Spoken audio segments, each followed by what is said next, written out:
የካቲት 19 ቀን 2015 አንዲት የ16 ዓመት ታዳጊ በገዛ መኝታ ክፍሏ ውስጥ በድንገት ጠፋች።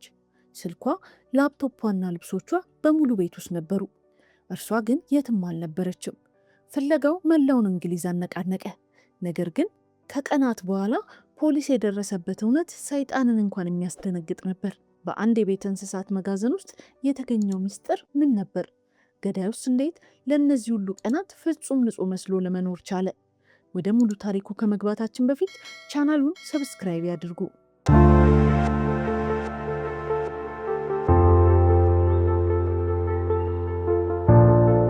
ከትላንት በስቲያ እኩለ ሌሊት ላይ በደረሰ አዲስ መረጃ ምክንያት የፖሊስ ምርመራው አቅጣጫውን ሙሉ በሙሉ ቀየረ። መረጃው የቤኪ አካል ተቆራርጦ መጣሉን የሚጠቁም ሲሆን አዲስ በተጠቆመ ቦታ ላይ በተደረገ ፍተሻ የሰውነት ክፍሎች ሊገኙ ችለዋል። መጋቢት 3 ቀን 2015 ምሽት ላይ የፖሊስ መኮንኖች ከአንድ ወንጀለኛ በተገኘ የእምነት ቃል መሪነት በብሪስቶል ባርተን ሂፕ ወደሚገኝ አንድ አነስተኛ የእንጨት መጋዘን ደረሱ። በዚያ ውጫዊ ክፍል ውስጥ ያገኙት ነገር በጥንቃቄ የታሸጉ የተደራረቡና በቅደም ተከተል የተቀመጡ ሻንጣዎችና ሳጥኖች ነበር። ስሟ ሬቢካ ማሪ ዋትስ ይባላል። የሚወዷት ሰዎች በሙሉ ግን ቤኪ እያሉ ይጠሯታል። ቤኪ ዋትስ ሰኔ 3 ቀን 1998 በእንግሊዝ ብሪስቶል ከተማ ተወለደች። የእናቷ የታንያ ዋትስ እና የአባቷ የዳረን የመጨረሻ ልጅ ነበረች። መጠነኛ ቁመት ያላትና በተፈጥሯ እጅግ አይናፋር የነበረችው ቤኪ የውስጥ ማንነቷን፣ እውነተኛ ፍቅሯን የምታሳየው ለምታምናቸው ጥቂት ሰዎች ብቻ ነበር። የ3 ዓመት ልጅ ሳለች ሁኔታዎች አስገዳጅ ሆነው ወደ ማሳደጊያ ቤት ተወስዳ ነበር።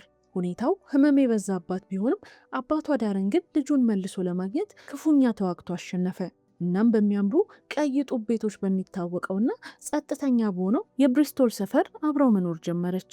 አባቷ በጣም ይወዳት ነበር። እናም ከትንሽ ጊዜ በኋላ አንጂ ከተባለች ሴት ጋር ትዳር መሰረተ። አንጂ ደግሞ ከቤኪ በ12 ዓመት የሚበልጥ ናታን የተባለ የገዛ ልጅ ነበራት። በዚህም ምክንያት ሁለቱ ቤተሰቦች በአንድ ላይ ተቀላቀሉ። በሳምንቱ መጨረሻ ቀናት ያለምንም ማቋረጥ ሁልጊዜም አብረው ይወጡ ነበር። ዳረን የባለቤቱን ልጅ ናታንን ልክ እንደ ገዛ ልጁ አድርጎ ይወደዋል።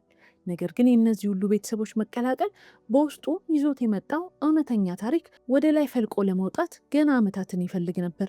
ቤኪ በሰመር ሂል ጁኒየር ትምህርት ቤት ትማር የነበረ ሲሆን መምህራኖቿ እጅግ ረጋ ያለችና አይናፋር ልጅ አድርገው ያስታውሷታል። ነገር ግን ወደ ሁለተኛ ደረጃ ትምህርት ቤት ስትሸጋገር የገጠማት ፈተና እጅግ ከባድ ነበር። ቤኪ በሰውነቷ ክብደት ምክንያት በትምህርት ቤት ውስጥ ከፍተኛ የፌዝና የትንኮሳ ሰለባ ሆነች።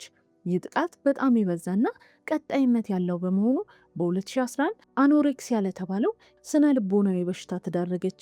በዚህ አስከፊ ወቅት ክብደቷ እጅግ በመቀነሱ ትምህርት ቤት መሄድ አልቻለችም። በቡድን መሆን ከፍተኛ የጭንቀት በሽታ ስለሚፈጥርባት በሆስፒታል ውስጥ ሆና ለመማር ተገደደች። ሆኖም ግን ልክ እንደ ተፈጥሯ ሁሉንም ነገር በጽናት እንደምትዋጋው ይህንንም በሽታ በ2013 አሸንፋ ወደ ጤናማ ክብደቷ ተመለሰች። በሆስፒታል በነበረችበት ወቅትም ኮርትኔ የተባለች የቅርብ ጓደኛ አገኘች። በ2014 መገባደጃ ላይ ቤኪ ራሷን ሙሉ በሙሉ አግኝታ የነበረ ሲሆን የራሷን የፋሽን ስታይል ማውጣት ጀመረችና ሁልጊዜም ውብ ሆና የምትታይ ታዳጊ ሆነች። በዚህ ወቅት ሉክ የተባለ የፍቅር አጋር ነበራት። ለሉክ እርሷ ሁልጊዜም ደስተኛ ሴት ነበረች እንጂ በውስጧ የነበረውን ጭንቀት አያውቅም ነበር። የካቲት 15 ቀን ምሽት ላይ ቤኪ ከጓደኞቿ ጋር ተጫውታ ካደረች በኋላ በማግስቱ የካቲት 19 ጠዋት 2 ሰዓት ላይ ወደ ቤቷ ተመለሰች።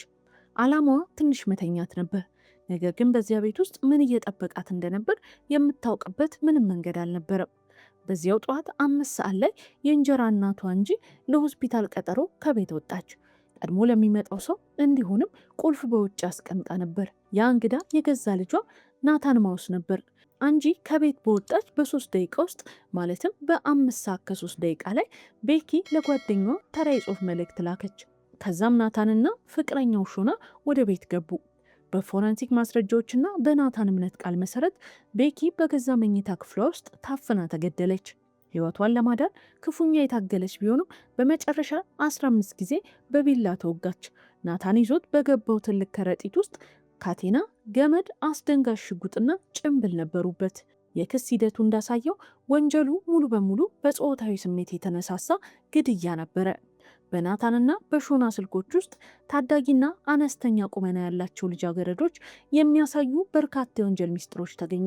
የእንጀራ እናቷ አንጂ ከሆስፒታል ስትመለስ ሁለቱም በቤት ውስጥ ነበሩ። የቤኪ ፍቅረኛ ሉክ መጥቶ እርሷን ሲጠይቅ እንኳ ቤት ያለች አይመስለኝም ብለው መለሱለት። ምሽት 2 ሰዓት ላይ ናታንና ሾና የቤኪን አስክሬን በመኪናቸው ጀርባ ውስጥ ጭነው ወደ ቤታቸው ሄዱ። በዚያኑ ምሽት በቤታቸው ውስጥ አስክሬን አስቀምጠው ምግብ አዘው እየተመገቡ ቴሌቪዥን እየተመለከቱ ነበር። በማግስቱ የካቲት 20 ጠዋት ናታን አስክሬን መቁረጫ፣ የኤሌክትሪክ መጋዝ፣ የፊት ጭንብል፣ መነጽርና ጓንት ሲገዛ በካሜራ ተቀረጸ። አስክሬኑን በቤታቸው መታጠቢያ ክፍል ውስጥ ከቆራረጡት በኋላ በባዶ ሳጥኖች ውስጥ አሽገው በአቅራቢያቸው ወደሚገኝ የጎረቤት መጋዘን ወስደው ደበቁት። ቤኪ መጥፋቷ በይፋ ከተነገረ በኋላ መላው የብሪስቶል ከተማ ተናወጠ። ከ2 ሚሊዮን በላይ ሰዎች በማህበራዊ ሚዲያ ፍለጋውን የተቀላቀሉ ሲሆን በመቶዎች የሚቆጠሩ በጎ ፈቃደኞች ፓርኮችና ወንዞችን አሰሱ። አባቷ ዳረን በከፍተኛ የለቅሶ ድምፅ ለካሜራዎች እንዲህ ብሎ ተማጽኖ ነበር። ቤክስ ይህንን እያየሽ ከሆነ እባክሽ ወደ ቤት ነይ፣ በጣም እንወድሻለን የሚል መልእክት አስተላልፎ ነበር። ይህ ሁሉ ፍለጋ ሲደረግ ግን ገዳዩ ናታን ከቤተሰቡ ጋር አብሮ ያዝን አብሮ ይፈልግ ነበር። ፖሊስ የቤኪን ስልክ ሲመረምር የካቲት 19 ቀን ከቀኑ 11 ሰዓት ከሩብ በኋላ ስልኳ ሙሉ በሙሉ መስራት ማቆሙን አወቀ። የናታንና የሻውናን ስልኮችም ሲመረምሩ በዚያው ሰዓት አካባቢ ስልኮቻቸው ጠፍተው እንደነበርና ከጥቂት ሰዓታት በኋላ ሲበሩ ናታን ለአንድ ጓደኛው ደውሎ ትልቅ መኪና በአስቸኳይ እፈልጋለሁ ብሎ እንደጠየቀ ደረሱበት። የናታን ኮምፒውተር ሲፈተሽ ቤኪ ከመጥፋቷ ጥቂት ቀናት ቀደም ብሎ በኢንተርኔት ላይ ታዳጊዎችን እንዴት ማገት ይቻላል የሚሉ ጽሑፎችን ሲፈልግ እንደነበር ተደረሰበት። ከግድያው በኋላ ደግሞ የሰው አስክሬን በምን ያህል ሰዓት መበስበስ ይጀምራል የሚሉ ጥያቄዎች መፈለጉን ፖሊስ አረጋገጠ። በተጨማሪም የቤኪ መኝታ ቤት ውስጥ ፍጹም ጥንቃቄ በተሞላበት ሁኔታ የፎረንሲክ ኬሚካሎችን በመርጨት ሲመረምር በግድያውና በበሩ እጀታ ላይ የተደባለቀ የደም ጠብታ አገኘ። ደሙ የቤኪና የገዛ እንጀራ ወንድሟ ናታን ነበር። ይህ ፍንጭ ናታን በዚያች ክፍል ውስጥ ከቤኪ ጋር ከባድ ትግል ማድረጉን በሳይንስ አረጋገጠ። ጥቅምት 6 ቀን 2015 በተደረገው የፍርድ ቤት ሂደት ናታን መግደሉን ቢያምንም ሆን ብዬ ሳይሆን በስህተት ነው የገደልኳት በማለት የውሸት ክርክር አቀረበ። ነገር ግን ዳኞች በ3 ሰዓት ከ27 ደቂቃ ውስጥ ውሳኔ ያስተላለፉ። ናታን ማውስ በዕድሜ ልክ እስራት የተቀጣ ሲሆን ቢያንስ ለ33 ዓመታት ያለምንም ይቅርታ በእስር ላይ ይማቅቃል። ተባባሪው ሾና ደግሞ በ17 ዓመት እስራት ተቀጣች። ሚያዝያ 17 ቀን 2015 የቤኪ የመጨረሻ የቀብር ስነስርዓት ተፈጸመ። የአባቷ የሰርግ ፎቶ ላይ በደስታ ፈገግ ብላ ትታይ የነበረችው ያቺ ውብ ታዳጊ ዛሬ የለችም። ቤተሰቦቿ ለዓለም ያስተላለፉት መልእክት አንድ ነው። ልጆቻችሁን አዳምጡ፣ የሚናገሩትን ነገር ችላ አትበሉ። ይህ ታሪክ ለእናንተም ትምህርት የሰጠ ከሆነ እባክዎትን ቪዲዮን ሼር ያድርጉት። ሌሎች ተጨማሪ ቪዲዮዎች እንዲደርሷችሁ ቻናሉን ሰብስክራይብ ማድረጉን አይርሱ።